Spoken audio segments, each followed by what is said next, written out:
Afganistán, invierno de 1979. Desde el norte, el Ejército Rojo ha comenzado a avanzar sobre territorio afgano. Combinando ataques por tierra y aire, pretenden rápidamente diezmar a la resistencia y de una vez por todas consumar el dominio soviético en el país.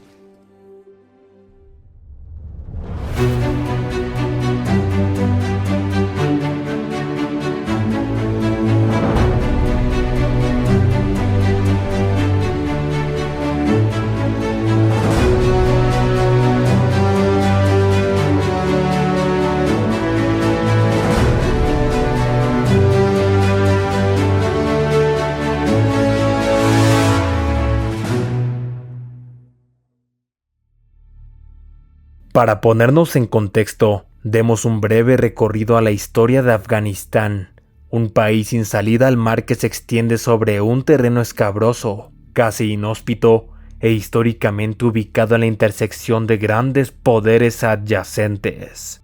Fuerzas provenientes de la India, Lejano Oriente, Medio Oriente y también de Occidente cruzaron por dicha zona y dieron con Afganistán, conocido como la tumba de los imperios.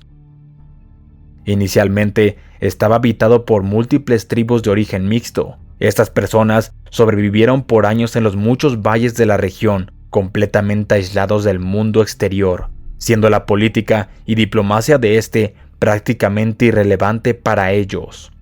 En el siglo XIX, la región ganó interés por parte de los imperios ruso y británico, quienes en una contienda por control territorial habían extendido sus dominios en Asia hacia todas las direcciones posibles. En este contexto, fueron moldeadas las fronteras de Afganistán, que terminó convirtiéndose en un territorio pivote entre ambos poderes, siendo también el objetivo de estos dos, sin importar el desplazamiento de las poblaciones locales y la disolución de muchos grupos étnicos. De tal suerte, los británicos apuntaron a tomar la región, considerada por su posición central como el paso más estratégico del continente. Sin embargo, en 1919, después de fallidos intentos de conquista, apenas alcanzando a avanzar más allá de las fronteras, Afganistán se reafirmó como emirato independiente y poco después se transformó en reino. Bajo la administración de su rey, Mohammed Zahir Shah, el país fue rápidamente introducido a la modernización en los años 60. La población urbana y de las pocas ciudades y carreteras disfrutó de elecciones democráticas, derechos políticos y educación para las mujeres. Al mismo tiempo, la Guerra Fría había entrado en su fase más turbulenta, volviéndose Afganistán una vez más del interés de grandes poderes, Estados Unidos y la Unión Soviética, quienes buscaron comprar influencia en el país. No obstante, el primo del rey, Mohammed Daoud Khan, buscando ganar el favor del pueblo pastún, cuyo territorio había sido arbitrariamente dividido por la frontera con Pakistán, en 1973 orquestó un golpe de estado contra su primo y poco después se declaró a sí mismo como presidente y primer ministro de la nueva República de Afganistán. Durante su gobierno, Daoud Khan continuó impulsando políticas progresistas. Sin embargo, otros grupos étnicos no estaban de acuerdo con su particular sentimiento nacionalista pastún, a lo que Daoud contestó restringiendo las libertades civiles.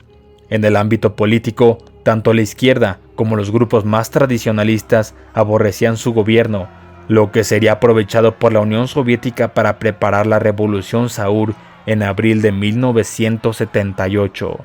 En donde Daoud Khan fue derrocado por el comunista Partido Democrático Popular de Afganistán, o PDPA, fundando la República Democrática de Afganistán, la cual obviamente contaba con el total respaldo soviético.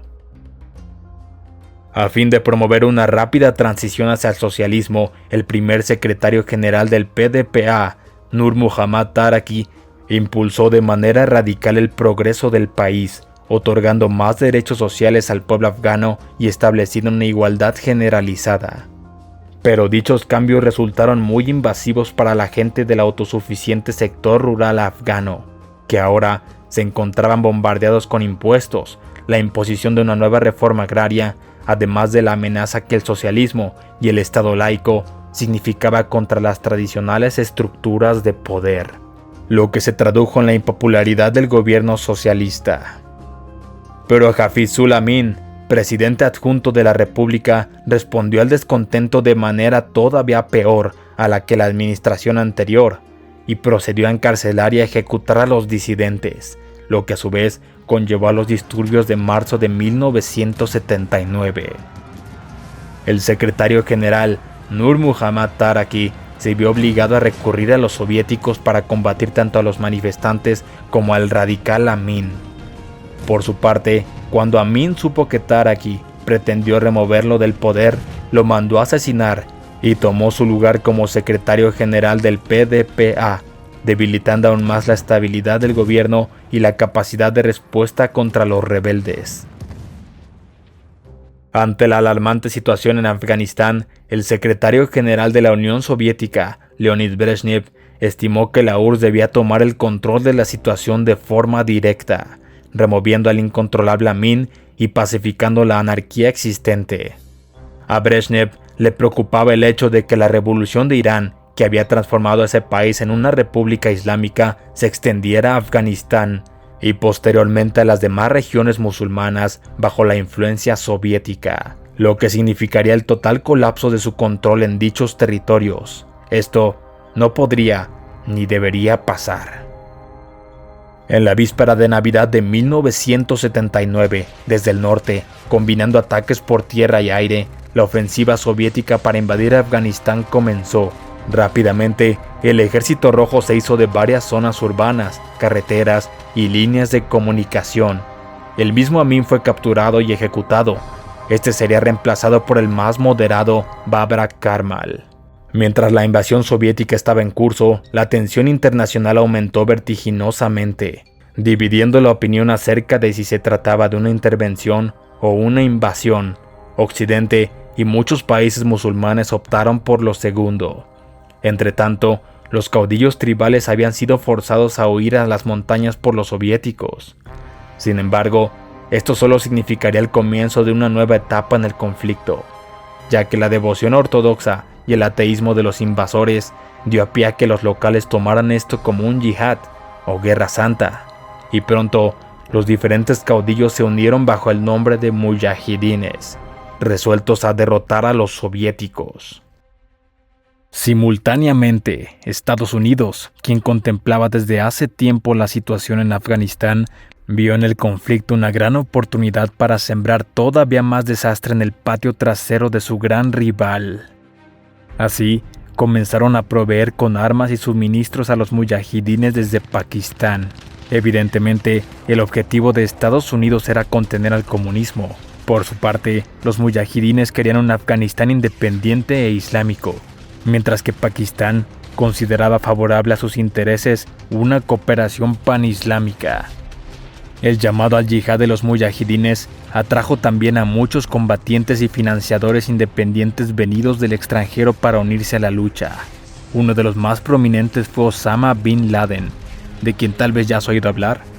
Con todo, a pesar del gran apoyo recibido, los soviéticos continuaban llevando la ventaja en el conflicto. Bajo el comando de Ahmad Shah Massoud, los mujahidines comenzaron una guerra de guerrillas contra los soviéticos desde las montañas. Con el amplio conocimiento de su tierra, los mujahidines atraían a los soviéticos a posiciones determinadas, con unos cuantos hombres para después emboscarles. La nueva estrategia se probó tan efectiva que hizo creer a los soviéticos que por cada mujahidín eliminado, 5 más surgían en su lugar. Y aunque las constantes operaciones del Ejército Rojo de búsqueda y destrucción eran exitosas, fueron también en vano, ya que a pesar de que ganasen numerosas batallas, se seguían desgastando y perdiendo la guerra. No fue sino hasta 1985 que esta desgastante rutina finalmente colmó la paciencia de los políticos y el pueblo soviético. La ilusión del gran poder del comunismo se desmoronaba ante sus ojos. Para entonces, Mikhail Gorbachov había asumido el poder como secretario general de la URSS. Su particular política exterior, así como su sentimiento en contra de la guerra, rápidamente cambió la opinión en la Unión Soviética con respecto a Afganistán. El año siguiente, el esfuerzo de guerra soviético solo se degradó aún más. mientras que misiles Stinger eran provistos a los muyahidines, con los cuales comenzaron a derribar helicópteros soviéticos y paralizar los intentos del Ejército Rojo para escalar las escabrosas montañas. En este escenario, una estrategia para el fin del conflicto se pondrá en marcha, cuando Karmal fue reemplazado por Mohammad Najibullah, quien transfirió la carga de la pelea una vez más al ejército afgano, lo que posteriormente condujo a la firma de los Acuerdos de Ginebra de 1988, en los cuales Gorbachov comenzó el retiro de las tropas soviéticas de Afganistán, a cambio de la no intervención de ningún otro poder internacional en el conflicto. Pero en realidad, ni los soviéticos dejaron de apoyar al gobierno de Najibullah, ni Estados Unidos y otros países como Arabia Saudita dejaron de hacer lo mismo con los muyahidines. Esto concluyó en 1989, cuando el último regimiento del ejército soviético dejó el país, terminando con la guerra afgano-soviética, pero no con la guerra. Ojalá que hayas disfrutado de este episodio. Te invito a visitar mi canal, donde encontrarás más interesantes capítulos de la historia. Nos vemos en el próximo.